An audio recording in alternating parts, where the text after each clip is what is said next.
es que me encanta ese punto donde dice, la conciencia no es simplemente un producto del cerebro. Yo creo que primero fue la conciencia, primero, porque es que si no fuera así, no tendríamos una conexión tan vincular, por ejemplo, con el vientre materno, con la experiencia que lleve nuestra madre mientras nosotros estamos en el útero. Entonces no es tan simple. Yo creo que la conciencia está incluso desde antes de volvernos ese, ¿cómo lo digo? Ese primer momento de la concepción, ¿sí? Mm. Antes de integrar el espíritu a esto que va a ser un ser en la concepción.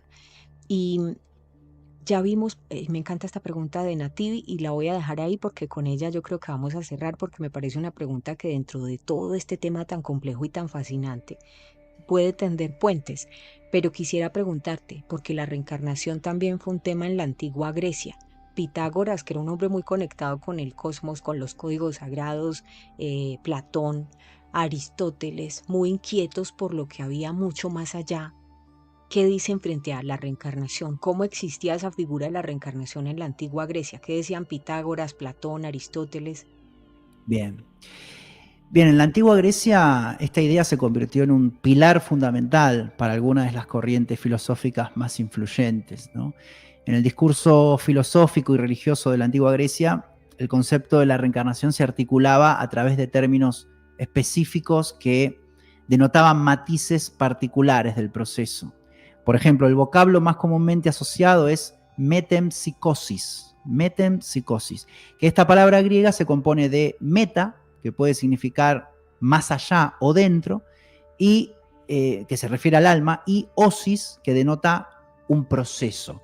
Entonces, la metempsicosis, que es un término griego, se define como el proceso del alma de pasar de un cuerpo a otro luego de la muerte. Entonces, esta construcción etimológica subraya una comprensión sistemática del fenómeno, es decir, no como un evento aislado, sino como una progresión o un ciclo. ¿Bien? Otro término relevante en la antigua Grecia es la palingenesia, que es derivado de palin, que es nuevo, y génesis, que es nacimiento. Y este vocablo significa literalmente volver a nacer. Entonces, mientras que la metempsicosis, que enfatiza el proceso de tránsito del alma, la palingenesia destaca el resultado de ese proceso, ¿no? Un nuevo nacimiento. Entonces, ¿por qué comienzo con esto y ahora vamos con los filósofos? La existencia de estos términos griegos específicos, ricos en significado y precisión, indica que la transmigración del alma no era una mera creencia popular vaga, sino un concepto que fue objeto de una cuidadosa conceptualización y una rigurosa investigación filosófica. Bien. Pitágoras, por ejemplo, comencemos con Pitágoras, que fue a quien se le atribuyen las primeras ideas sobre reencarnación, ¿no? El matemático y filósofo del siglo VI a.C. es a menudo considerado como el principal introductor de la doctrina de la transmigración de las almas, o la metempsicosis, ¿no? En el pensamiento griego. Entonces, la transmigración del alma fue una creencia cardinal del pitagorismo, porque sostenían la doctrina de que las almas humanas son inmortales y después de un número determinado de años comienzan una nueva vida en un nuevo cuerpo. Es decir, la metempsicosis no era una doctrina periférica, sino un pilar fundamental que influía fundamentalmente en la ética y la estructura social pitagórica, porque la doctrina de la transmigración de las almas era una parte central de su perspectiva política, actuando como un principio corrosivo entre la aristocracia de sangre, ya que el alma de un noble, él decía que podía reencarnarse en un esclavo, ¿no?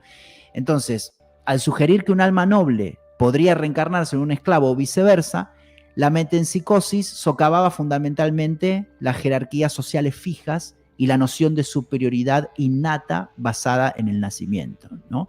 Entonces, para Pitágoras, el alma era una entidad inmortal que sobrevivía a la muerte del cuerpo físico, porque él mismo afirmaba recordar sus vidas anteriores. Era un testimonio que utilizaba para respaldar su creencia. Luego está Platón. Platón fue discípulo de Sócrates y una de las figuras más influyentes de la filosofía occidental. Ingresó la doctrina de la reencarnación de manera profunda en su sistema metafísico, epistemológico y ético. ¿Bien? Fue influenciado por los pitagóricos y los órficos. También consideraba el alma como inmortal y sujeta a un ciclo de reencarnación. Sin embargo, él desarrolló la idea con mayor detalle, utilizada como un fundamento de su ética y de su teoría del conocimiento. Platón utiliza la reencarnación para explicar la teoría de la reminiscencia, que es sugiriendo que el conocimiento no se adquiere, sino que se recuerda. Es decir, él decía, el alma preexiste a su unión con el cuerpo y ya posee el conocimiento de las ideas que olvida al nacer. Por eso a veces, incluso hoy por hoy, se menciona que el verdadero aprendizaje es el proceso de recordar ese conocimiento olvidado. También Y por Platón... eso, Sí, menciona. ya vamos con Platón, pero es que este punto es importante y por Sí. eso los científicos que han estado investigando desde el siglo pasado y este año, sí, como les digo, se han incentivado muchísimo estas investigaciones, toman como principal referencia testimonios de niños que dicen, recuerdan perfectamente su vida pasada y van, cotejan y tienen mucha relación y son niños de muchas partes del mundo. Pero esto nos lleva a otra pregunta y es, ¿por qué no todo el mundo la recuerda? Dijiste ahorita, tiene que ver mucho con el estado de conciencia, pero también qué influye en que una persona recuerde una vida u otra. O sea, ¿por qué no todas o por qué no aleatoriamente? ¿Por qué una vida puntual? Para responder también la pregunta de Natividad Díaz en Alemania. Sí, porque hay experiencias que ya están integradas. Esto es algo muy similar al tema de los sueños, Sandrita. Es decir, por ejemplo, cuando nosotros, o cuando una persona, imagínate que está en un estado de estrés, en un estado de depresión, muchas veces recuerda ciertos sueños o tiene ciertas pesadillas o en esos sueños tiene mensajes que le envía la conciencia para que pueda sanar esa situación. ¿Bien? Bueno, esto a grandes rasgos es lo mismo. Nosotros tuvimos múltiples vidas, muchísimas vidas. Ahora bien, cuando la persona tiene que aprender en esta vida una lección o algo vinculado a alguna vida pasada, lo que recuerda es justamente algo vinculado a la vida donde vivió la experiencia que tiene que sanar. Esto pasa muchas veces, a veces con las fobias, ¿no? Hay personas que quizás tienen fobias vinculadas con los gatos, por ejemplo, ¿no? Que no pueden ver gatos o tienen fobia a los gatos o le tienen mucho miedo a los gatos. Y quizás esa persona recuerde, esto es un caso real que conozco, la persona recuerde desde sus múltiples vidas, recuerda justamente la vida donde fue en su muerte, estuvo relacionada con un gato, ¿no? Que puede ser que la persona quizás se murió y ha sido devorada por un gato o se murió en una pelea con un gato o con un tigre, ¿no?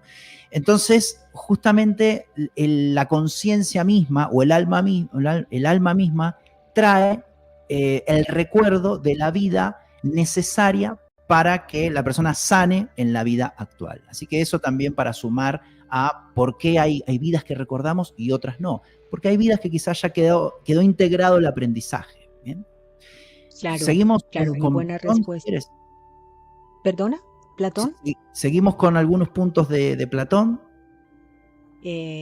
Pues sí, sigamos con Platón porque ya quiero entrar a preguntarte precisamente por la reencarnación en la vida cotidiana, porque algunas personas ven la necesidad de ir a terapia en esas llamadas sesiones de regresión que son muy potentes y que como les mostré, incluso el psiquiatra Brian West documenta aquí. em, y a las personas que acaban de conectarse, vayan al principio porque este ha sido uno de los temas. Uf, es difícil este tema, pero es muy interesante y arroja muchísima información para abrir la mente.